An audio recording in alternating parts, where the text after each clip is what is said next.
Hi friends, అందరికీ గురు పౌర్ణమి శుభాకాంక్షలు. ఈరోజైతే నేను గురు పౌర్ణమి కదండి, మొన్న గవ్వలు గోమా చక్రాలు చూపించాను కదా ఒక వీడియోలో. అవి పూజ ఎలా చేసుకోవాలో చూపిస్తానండి. ముందుగా అయితే వాటర్లో పోసి కడిగాను. పాలల్లో ఒక అర్ధగంట అట్లనే పక్కన పెట్టుకున్నాను. తర్వాత అర్ధగంట అయిన తర్వాత తీసి ఇవి కొంచెం వాటర్లో మళ్ళీ కూడా ఇటు పోసి కడుక్కొని క్లాత్తో నీట్గా తుడుచుకోవాలి, తడి లేకుండా. ఇలా తుడుచుకున్నాక అన్నిటికి కూడా గోమా చక్రాలకి లక్ష్మీ గవ్వలకు కూడా ఇలా గంధంతో బొట్లు పెట్టుకోవాలా. ఇవన్నిటికి కూడా ఇలా బొట్లు పెట్టుకొని మనము లక్ష్మీ టెంకాయ అన్నాం కదండి, ఆ లక్ష్మీ టెంకాయ కూడా శుభ్రంగా కడిగి అయితే 3 బొట్లు అయితే పెట్టాను లక్ష్మీ టెంకాయకి కూడా.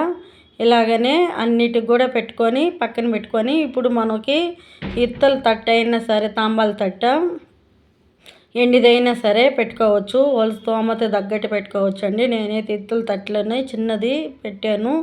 ఇలా పెట్టుకొని అన్నిటికి కూడా ఇట్లా పూలు పెట్టుకొని పూజించుకుంటున్నాను.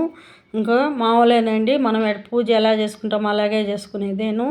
ఈరోజు పౌర్ణమి కదా, అమ్మవారికి కూడా చాలా ప్రీతికరమైంది కదా, అందుకని గోమా చక్రాలు కూడా అన్నిటికి కూడా ఇలా పూజ చేసుకున్నాను. అమ్మవారి కాడైతే ప్రసాదంగా పాలు పులిహార పెట్టానండి. పూజ అయితే రెడీ అయింది నాకు. ఇలా అయితే పూజ చేసుకున్నాను. మామూలుగా మనం ఎప్పుడైనా కూడా గోమా చక్రాలకు పూజ చేసుకోవాలంటే పౌర్ణానికి ఇలా పూజ చేసుకోవచ్చు, పాలల్లో కడుక్కొని ఇలా చేసుకోవచ్చు. నేనైతే ఇలాగనే చేసుకుంటాను. ఈరోజు గురు పౌర్ణమి కదా, గుడికి వెళ్దామని పూలు మాల దండ కట్టాను. గుగ్గుళ్ళు నానబెట్టుకున్నానండి 2 గంటలకు ముందే. ఇలా మాల కట్టేస్తే గుగ్గుళ్ళతో మనకి గురుబలం తక్కువ ఉంటే గురుబలం బాగా వస్తుందంటండి. అందుకని మాల కడుతున్నాను గుగ్గుళ్ళతో.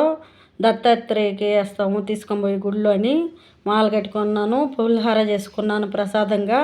గుడికి వెళ్తే మరి ఆ వీడియో కూడా పెడతాను మీకు, సాయిబాబా గుళ్ళో వీడియో కూడా పెడతానండి 5:30కి.